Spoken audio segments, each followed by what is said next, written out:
महलों में राज करने वाली राजकुमारी किसी भिखारिन की तरह सुबह से लेकर शाम तक राजमहल के मुख्य द्वार पर राजा के इंतजार में बैठी रहती कि कब राजा बाहर आए और कब वो उससे अपने मन की बात कहे। इसी तरह बेचारी राजकुमारी के 3 दिन गुजर जाते हैं। वो सुबह आकर राजमहल के द्वार पर बैठती, पूरा दिन राजा की एक झलक का इंतजार करती और शाम को थक हार कर उदास मन से वापस सराय लौट जाती। पर उसने हिम्मत नहीं हारी। आज उसका चौथा दिन था जब वो बेचारी उदास मन से राजमहल के द्वार पर बैठी हुई थी। तभी राजमहल का मुख्य द्वार खुलता है और घोड़े पर सवार राजा धर्मपाल राजमहल के बाहर आते हैं। राजा को देखते ही फुर्ती के साथ राजकुमारी तारा उनके घोड़े के आगे खड़ी हो जाती है और कहती है, हे राजा महाराज, बहुत दिनों से मैं आपका इंतजार कर रही हूँ, मुझे आपसे कुछ बात करनी है। एकदम से घोड़े के सामने आई युवती को देख राजा थोड़े से असहज हो जाते हैं और कहते हैं कि कौन हो तुम। राजकुमारी तारा कुछ कहती, इससे पहले ही द्वार पर खड़े पहरेदार बोले, महाराज, ये कोई पागल लड़की है जो पिछले कुछ दिनों से आपसे मिलने की जिद कर रही है। हमने इसको बहुत बार भगाया भी, लेकिन फिर भी ये हर रोज यहाँ आ जाती है। तभी राजकुमारी तारा बोली,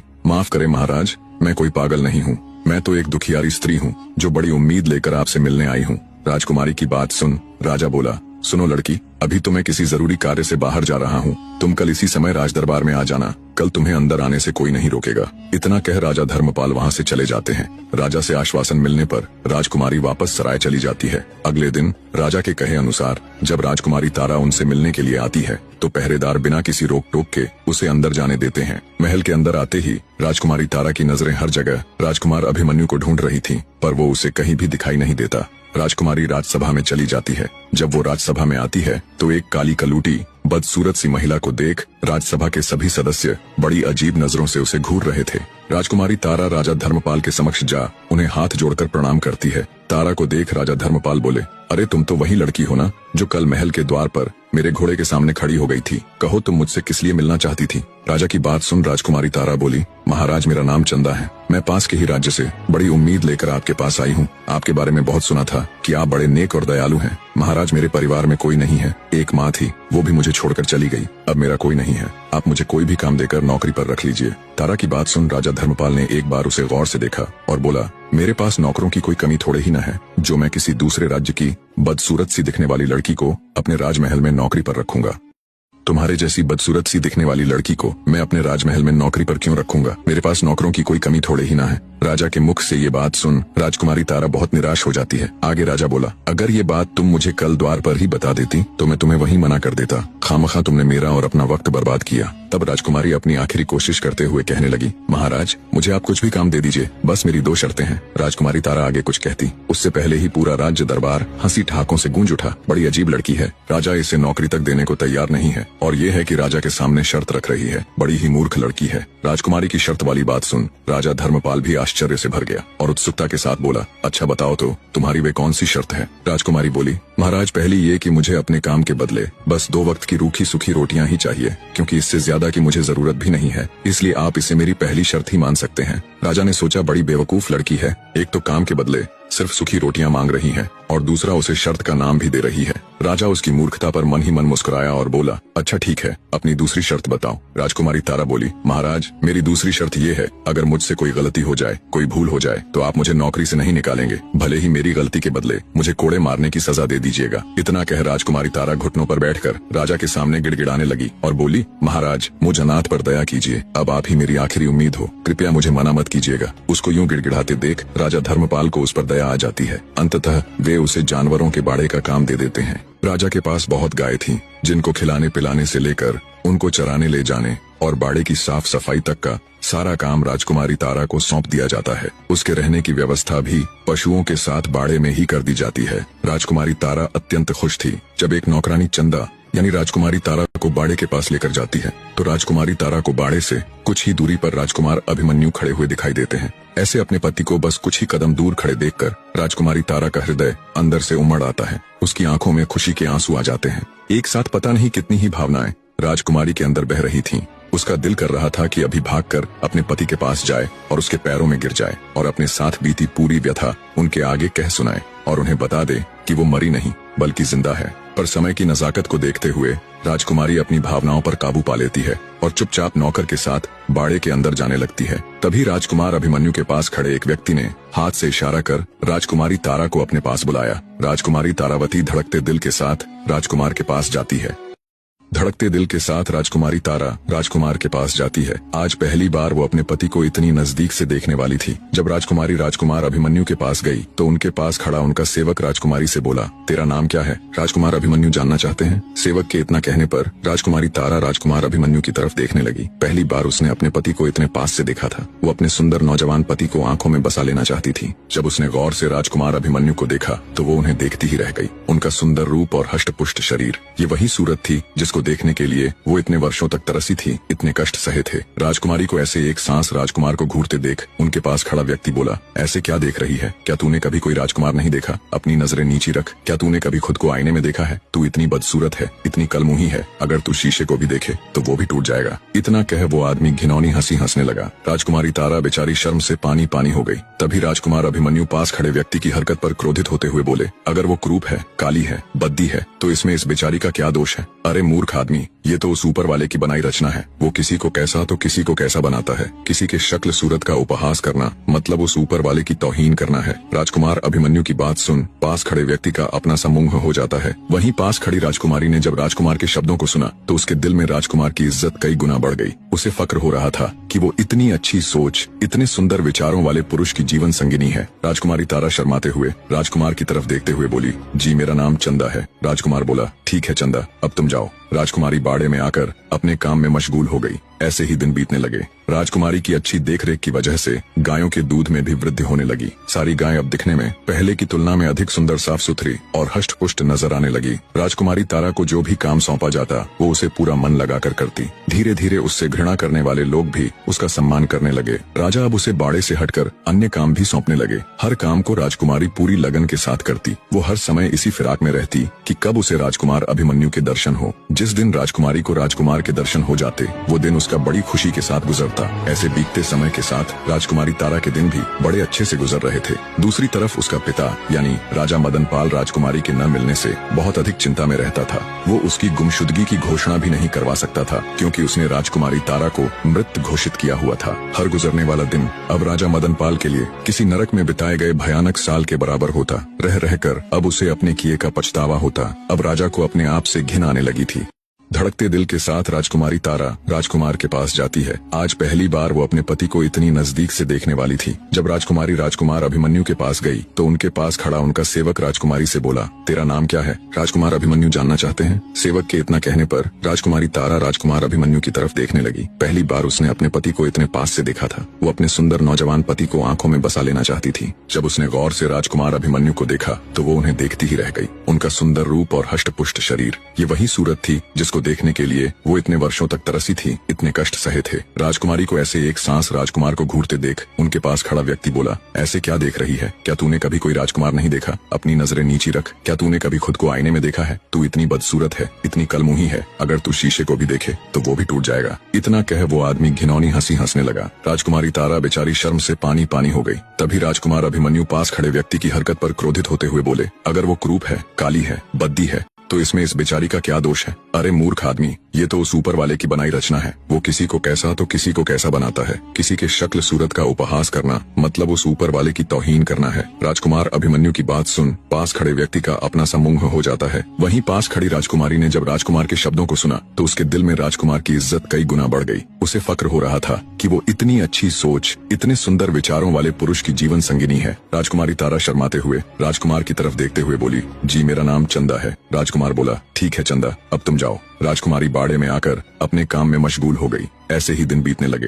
राजकुमारी की अच्छी देखरेख की वजह से गायों के दूध में भी वृद्धि होने लगी। सारी गायें अब दिखने में पहले की तुलना में अधिक सुंदर, साफ सुथरी और हष्ट पुष्ट नजर आने लगी। राजकुमारी तारा को जो भी काम सौंपा जाता वो उसे पूरा मन लगाकर करती। धीरे धीरे उससे घृणा करने वाले लोग भी उसका सम्मान करने लगे। राजा अब उसे बाड़े से हटकर अन्य काम भी सौंपने लगे। हर काम को राजकुमारी पूरी लगन के साथ करती। वो हर समय इसी फिराक में रहती कि कब उसे राजकुमार अभिमन्यु के दर्शन हो। जिस दिन राजकुमारी को राजकुमार के दर्शन हो जाते वो दिन उसका बड़ी खुशी के साथ गुजरता। ऐसे बीतते समय के साथ राजकुमारी तारा के दिन भी बड़े अच्छे से गुजर रहे थे। दूसरी तरफ उसका पिता यानी राजा मदनपाल राजकुमारी के न मिलने से बहुत अधिक चिंता में रहता था। वो उसकी गुमशुदगी की घोषणा भी नहीं करवा सकता था क्योंकि उसने राजकुमारी तारा को मृत घोषित किया हुआ था। हर गुजरने वाला दिन अब राजा मदनपाल के लिए किसी नरक में बिताए गए भयानक साल के बराबर होता। रह रहकर अब उसे अपने किए का पछतावा होता। अब राजा को अपने आप से घिन आने लगी थी।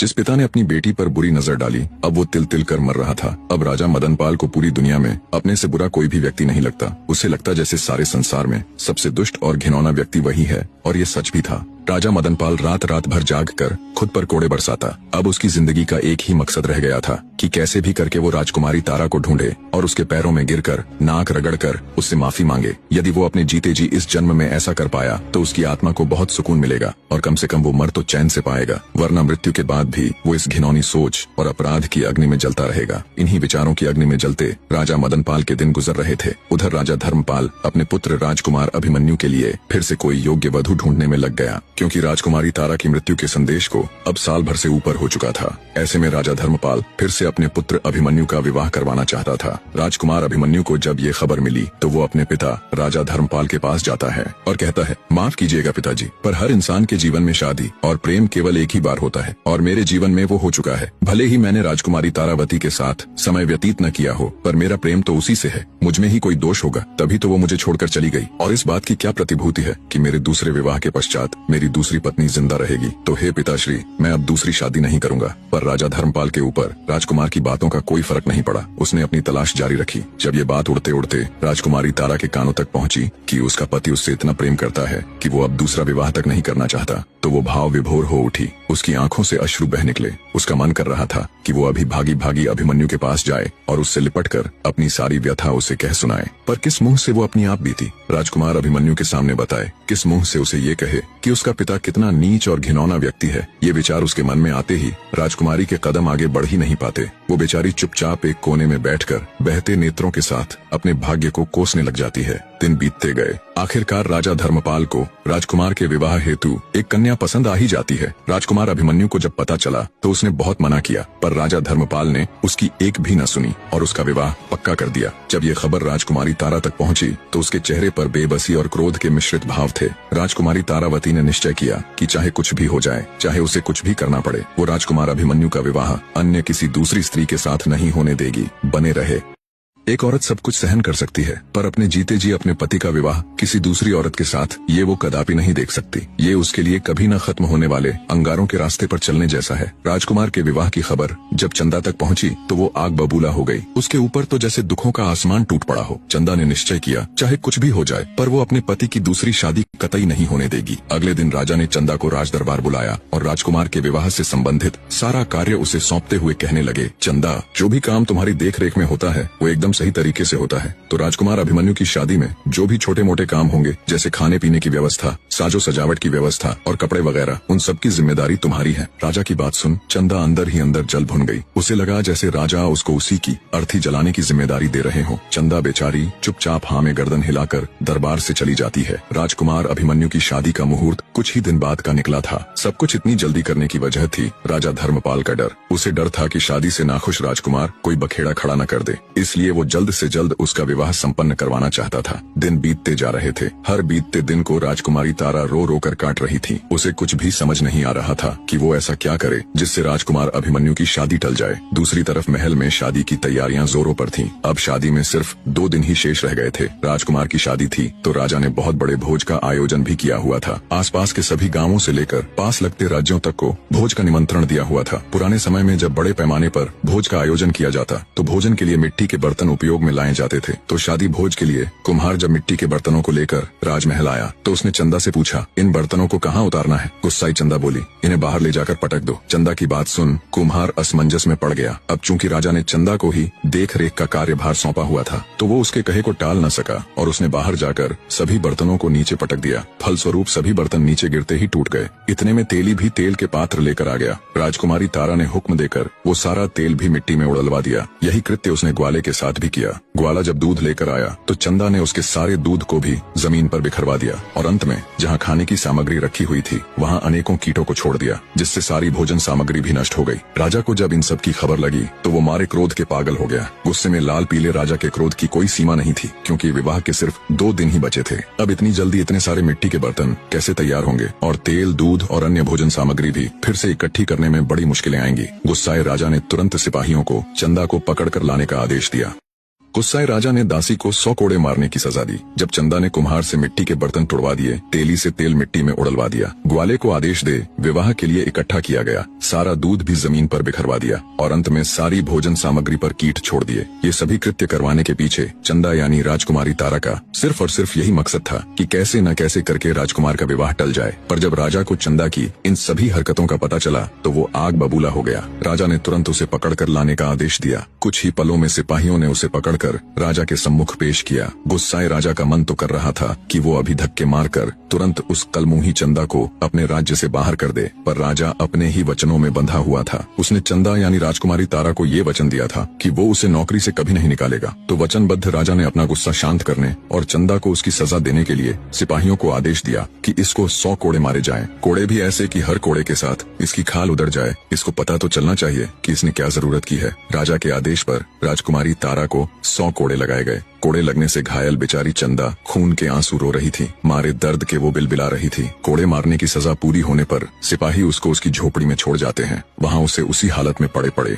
एक दिन और निकल जाता है। किसी ने भी राजकुमारी तारा की कोई सुध नहीं ली। एक तो कोड़ों की मार, ऊपर से राजकुमार की शादी का दुख, मानो दुनिया जहान के सारे दुख बेचारी राजकुमारी को एक साथ मिल गए हों। उसे सबसे ज्यादा दुख तो इस बात का था कि कल ही राजकुमार अभिमन्यु की शादी है। राजकुमार की शादी को टालने की उसकी हर योजना असफल हो चुकी थी। दुखी बैठी राजकुमारी तारा के मन में फिर से एक विचार आया, जिससे उसकी आंखें एक बार फिर चमक उठी। अचानक वो अपने सारे दुख दर्द भूल एक नई ऊर्जा के साथ उठ खड़ी होती है और अपने दर्द को भूल हिम्मत करके राजा की घुड़साल में जाती है और राजा के सबसे तेज भागने वाले घोड़े को ले तेजी के साथ वो उस नगर की ओर चल पड़ती है जहाँ राजकुमार अभिमन्यु का विवाह होना था। हवा से बातें करते घोड़े की बदौलत राजकुमारी तारा कुछ ही घंटों का सफर तय कर रोजीवास नगर पहुँच जाती है। रोजीवास नगर राजकुमार अभिमन्यु की ससुराल यानी उसकी होने वाली पत्नी का घर था। वहाँ पहुँचकर अपनी योजना के तहत राजकुमारी तारा घोड़े को बाहर खड़ा कर राजमहल में प्रवेश कर जाती है। बने रहे। राजकुमारी तारा अपने घोड़े को बाहर खड़ा कर राजमहल के अंदर प्रवेश कर जाती है। राजकुमारी विलासिनी अपने कमरे में अकेली बैठी है। कल होने वाले विवाह की तैयारियों के चलते वो थोड़ी व्याकुल सी थी। तभी राजकुमारी विलासिनी को दरवाजे पर किसी की दस्तक महसूस हुई तो वे बोल पड़ी, कौन है बाहर? राजकुमारी तारावती बोली, राजकुमारी जी, मैं आपकी सेविका हूँ, आपसे कुछ जरूरी बात करनी है, बहुत जरूरी है। राजकुमारी विलासिनी थोड़ा संकोच करते हुए बोली, अच्छा अंदर आ जाओ। राजकुमारी की सहमति मिलने पर राजकुमारी तारा झुके हुए सिर के साथ अंदर आ जाती है। उसको देख राजकुमारी विलासिनी बोली, बोलो क्या बात है? तारावती बोली, माफ करे राजकुमारी जी, मैं अच्छे से जानती हूँ कि कल आप राजकुमार अभिमन्यु से विवाह करने जा रही हैं, पर आपको यह विवाह नहीं करना चाहिए। तारावती की बात सुन राजकुमारी विलासिनी चौंक जाती है और कहती है, क्या कह रही हो तुम, और तुम हो कौन? मैंने तो तुम्हें इससे पहले कभी राजमहल में नहीं देखा। तब तारावती धीरे से राजकुमारी के पास आई और बोली, राजकुमारी जी, मैं आपको सब कुछ बता दूंगी, बस आप थोड़ा धीरज रखकर मेरी पूरी बात सुन लीजिएगा एक बार। मैं चाहती थी कि शादी से पहले आपको ये सच्चाई जरूर पता होनी चाहिए। तारावती की बात सुन राजकुमारी विलासिनी के सब्र का बांध टूट जाता है। वो सख्ती से बोली, ये पहेलियां बुझाना बंद करो और साफ साफ कहो जो तुम कहना चाहती हो। तब राजकुमारी तारावती बोली, राजकुमारी जी, राजकुमार अभिमन्यु यानी आपके होने वाले पति की पहली पत्नी अभी मरी नहीं है। ये सुन राजकुमारी विलासिनी स्तब्ध हो उठ खड़ी हुई और बोली, ये क्या कह रही हो तुम? सबको तो यही बताया गया कि उनकी पत्नी मर चुकी है। तारावती बोली, नहीं राजकुमारी जी, वो जिंदा है, पर कुछ मजबूरियों के चलते उसने अपनी हकीकत को छुपा रखा है। वो अब भी अपने पति को बेइंतहा प्यार करती है। राजकुमारी विलासिनी बोली, पर वो है कौन और तुम ये सब कैसे जानती हो? तब राजकुमारी तारावती धीरे से अपनी ओढ़नी हटाती है और कहती है, मैं ही हूँ तारावती, राजकुमार अभिमन्यु की पहली पत्नी। ये सुन राजकुमारी विलासिनी स्तब्ध सी खड़ी रह जाती है। फिर बोली, क्या है ये सब? मुझे अब भी कुछ समझ नहीं आ रहा। तब राजकुमारी तारावती शुरू से लेकर आखिर तक अपनी पूरी आप बीती राजकुमारी विलासिनी के आगे कह सुनाती है कि कैसे उसके धूर्त पिता के कारण उसे आधी रात को राजमहल छोड़ना पड़ा और क्यों उसने अपने सुंदर रूप को बिगाड़कर खुद को एक कुरूप स्त्री बना लिया और कैसे वो राजकुमार अभिमन्यु के महल में एक नौकरानी की तरह रह रही है। इतना कह राजकुमारी तारा अपनी ओढ़नी के पल्लू से अपने चेहरे की कालिक हटाती है। ये देख और पूरी बात जान राजकुमारी विलासिनी स्तब्ध रह जाती है। आगे राजकुमारी तारा बोली,